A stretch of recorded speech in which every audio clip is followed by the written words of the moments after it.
Gold trusted gold buyers మీరు తాకట్టు పెట్టిన బంగారాన్ని విడిపించి ఈ రోజు ఉన్న మార్కెట్ ధరకు కొనబడను. 60,000 ఫాలోవర్స్ ఉన్నప్పటి నుండి నేను మిమ్మల్ని చూసా యూట్యూబ్ లో 1 మిలియన్ దగ్గరలో ఉంది.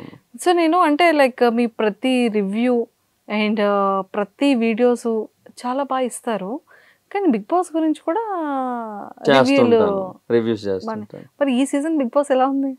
ఏదో యాజ్ ఆఫ్ నౌ అంటే ఇప్పటికైతే 4 days అయ్యింది. దీన్ని బట్టి అయితే మాత్రం అంతంత మాత్రంగానే ఉంది. అంటే ఏమో అండి, కంటెస్టెంట్స్ ఏంటంటే ఒకరిద్దరు వరకు ఓకే, ఈ రోజు బెటర్ అనిపిస్తున్న వాళ్ళు రేపు డిజాస్టర్ అయిపోతున్నారు.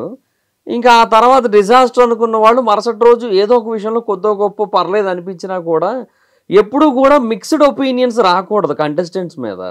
అంటే ఒక కంటెస్టెంట్ మీద ఒక సీజన్లో ఒక ఒపీనియన్ ఫామ్ అయిందంటే త్రూ అవుట్ ద సీజన్ అదే ఒపీనియన్ని ఆ కంటెస్టెంట్ క్యారీ చెయ్యగలిగితేనే ఆ షో హిట్ అవుతుంది, అంటే ఆ సీజన్ హిట్ అవుతుంది.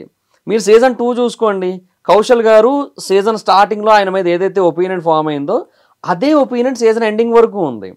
సీజన్ 3 తీసుకోండి, శ్రీముఖి గారు కావచ్చు లేదంటే రాహుల్ గారు కావచ్చు, వీళ్ళిద్దరి మీద ఏదైతే ఒపీనియన్ ఫామ్ అయిందో అదే ఒపీనియన్ లాస్ట్ వరకు ఉంది. Abhijit and Akhil same from the beginning to ending same ఉంది. Sunny same beginning to ending. Shanmukh and Siri కూడా అదే జరిగింది రండి. ఇంకా మనం దాని గురించి ఎక్కువ డిస్కస్ చేసుకోవద్దు. అంటే అది వాళ్ళ పర్సనల్ లైఫ్లను కూడా ఎఫెక్ట్ చేసిన టైంలో ఇంకా మనం మాట్లాడుకోకపోతేనే బెటర్. సీజన్ 6 ఒక్కరు కూడా అలా లేరు, అట్టర్ ఫ్లాప్ అయింది సీజన్. సీజన్ 7 మళ్ళీ స్పై వర్సెస్ పా, వాళ్ళు బిగినింగ్ నుంచి అలాగే ఉన్నారు, వీళ్ళు బిగినింగ్ నుంచి అలాగే ఉన్నారు.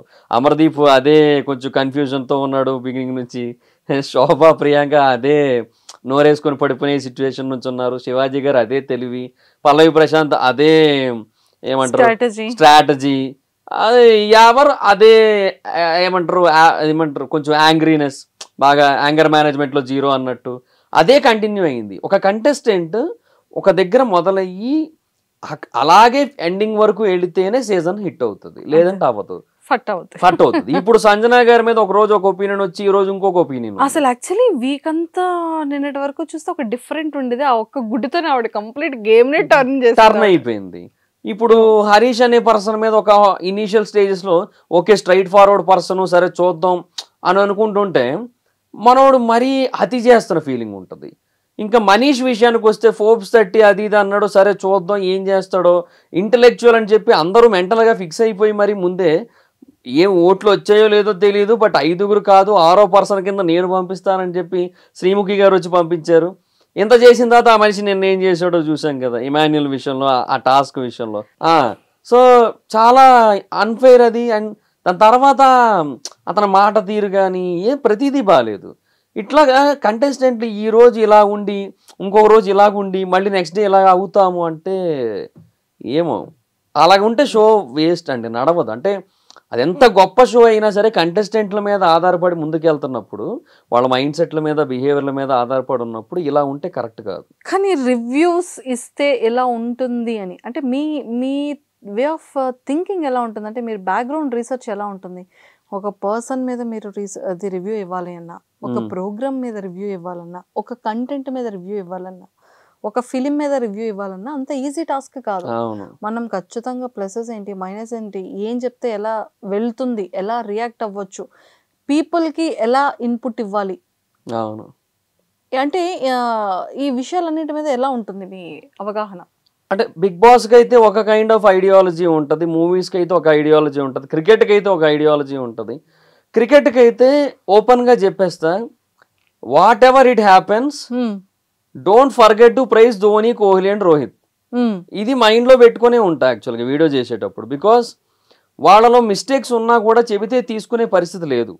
ఇప్పుడు కోహ్లీ విషయంలో కానీ, రోహిత్ విషయంలో కానీ, ఇప్పుడు ధోని కూడా కొన్నిసార్లు వరల్డ్స్ గ్రేటెస్ట్ వికెట్ కీపర్, కానీ ఆయన కూడా 1 or 2 స్టంప్స్ అనేవి మిస్ చేయొచ్చు, యూనో గ్లౌస్లోకి బాల్ తీసుకోవడం ఏదైనా మిస్ అవ్వచ్చు. కోహ్లీ అంత మంచి ప్లేయర్, చాలా ఎక్స్ట్రాడినరీ పర్సన్, కింగ్ అన్న పేరు కూడా ఉంది, కానీ ఆ యారగెన్స్ కొన్నిసార్లు అంటే అతని నుంచి వస్తుంటుంది కదా, ఏమంటారు ఆ అగ్రెషన్ అనేది ఊరికే వచ్చిన ఫీలింగ్ వస్తుంటుంది. అంటే ఒక రాంగ్ పర్సన్ మీద ఈయన అగ్రెషన్ చూపిస్తే అది ఓకే, నో ప్రాబ్లం, అది మనకి మంచి మంచి ఎక్సైట్మెంట్ ఇస్తుంది క్రికెట్ చూడడానికి. ఒక రైట్ పర్సన్ మీద అది చూపిస్తే మనకి ఈవెన్ ఆ ప్లేస్లో ఉన్నది మన ప్లేయర్ అయినా సరే ఎందుకు ఇంత అవసరమా అనే ఫీల్ వస్తుంది. ఇట్లాంటి కొన్ని థింగ్స్ ఉంటాయి, బట్ అవి చెప్పను ఎప్పుడు కూడా, మ్యాక్సిమం చెప్పకుండా ఉండడానికి. అంతే. అండ్ క్రికెట్ని మిగతా ఆస్పెక్ట్స్ అన్నీ ఏవైతే ఉంటాయో దానిలాగా అనలైజ్ చేసుకుంటా.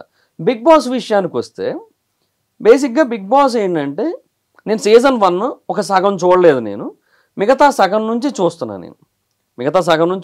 సీజన్ 2, 3, 4, 5 OTT 6, 7, 8 అన్నీ చూసాను. సో ఇది 9 సీజన్. సో ఆల్మోస్ట్ ఇది నా 10th సీజన్ అనుకోవచ్చు నేను చూస్తున్నది. సో ఇన్ని చూసిన తర్వాత బిగ్ బాస్కి వచ్చే వాళ్ళ మనస్తత్వాలు ఎలా మారిపోయాయో క్లియర్ కట్గా అర్థమవుతుంటుంది. వాటిని దృష్టిలో పెట్టుకుంటా. ప్రీవియస్ సీజన్స్లో కంటెస్టెంట్లు ఇలా పర్ఫామ్ చేశారు, ఇప్పుడు వీళ్ళలో ఎవరైనా సరే కావాలని వాళ్ళని మ్యాచ్ చేయడానికి ట్రై చేస్తున్నారా, అది కొంచెం అనలైజ్ చేయడానికి ట్రై చేస్తా.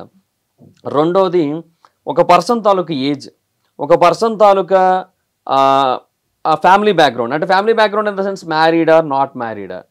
ఒకడు మ్యారీడ్ అయితే అతని మైండ్ సెట్ ఒకలా ఉంటుంది, కిడ్స్ ఉంటే మైండ్ సెట్ ఇంకోలా ఉంటుంది, పిల్లలు పెరిగి పెద్దవాళ్ళు అయ్యి ఉన్న వాళ్ళు ఉన్నట్టయితే మైండ్ సెట్ ఇంకోలా ఉంటుంది. సో ఆ మైండ్ సెట్కి తగ్గట్టుగా ప్లేయర్ ఆడుతున్నారా, లేదంటే వేరే మైండ్ సెట్ని బలవంతంగా తెచ్చిపెట్టుకొని ఆడడానికి ట్రై చేస్తున్నారు, అదంతా అర్థం చేసుకోవడానికి ట్రై చేస్తా. ఫేక్ పీపుల్ ఎలా ఉంటారో మనం ఈరోజు సొసైటీలో చాలామందిని చూస్తుంటాం, మన ముందే బోల్డ్ మంది ఫేక్ పీపుల్ తిరుగుతుంటారు. సో మనకి ప్రతిదీ ఒక ఎగ్జాంపుల్ మనకి దొరుకుతుంటారు బోల్డ్ మంది. సో వాళ్ళలాంటి వాళ్ళని చూస్తున్నప్పుడు అదే బిహేవియర్ అదే ప్యాటర్న్ మనకు కనబడుతున్నప్పుడు వాళ్ళు కూడా ఫేక్ అని మనం అనలైజ్ చేయగలిగితే అంతకంటే బెస్ట్ పార్ట్ ఏం లేదని నా ఒపీనియన్. అండ్ సీజన్ 7లో నేను యాక్చువల్గా ఆ విషయాన్ని నేను ఓపెనింగ్ డోర్ అయితే చెప్పాను, సీజన్ ఎండింగ్ వరకు చెబుతూ వచ్చాను, ఎవరికి అర్థం కాలేదు, ఇప్పుడు అర్థమైంది చాలామందికి. కానీ రివ్యూ అనేది మనం ఎంత మంచిగా అనలైజ్ చేసి చెప్తామో, అవును, కానీ ఆ పర్సనల్గా కూడా మనల్ని టార్గెట్ చేసే వాళ్ళు నెంబర్ ఆఫ్ పీపుల్ ఉంటారు. అని ఉంటుంది. ఎందుకంటే ఇప్పుడు మనం బిగ్ బాస్ రివ్యూస్ చేయడం అంటేనే we're judging a person, not only Bigg Boss, okay okay, films whatever ఏదైనా సరే అనుకోవచ్చు. అవునవును, ఒక పర్సనల్ ఇష్యూ అనుకోవచ్చు, ఒక సెలబ్రిటీ ఇష్యూ అనుకోవచ్చు, అవునవును, ఒక పొలిటీషియన్ ఇష్యూ అనుకోవచ్చు, వాట్ ఎవర్ ఏదైనా ఒక ఇష్యూని మనం ఇంత ధైర్యంగా చెప్పేటప్పుడు ఖచ్చితంగా కొన్ని ప్రాబ్లమ్స్ మనం ఎదుర్కొంటాం. వస్తాయి, బెదిరింపులు, వేసేస్తా, తొక్క తీసేస్తా, ఊర్లో లేకుండా చేస్తా, ఇలాంటి. సో అలా మీరు ఫేస్ చేసిన థింగ్స్ ఏంటి?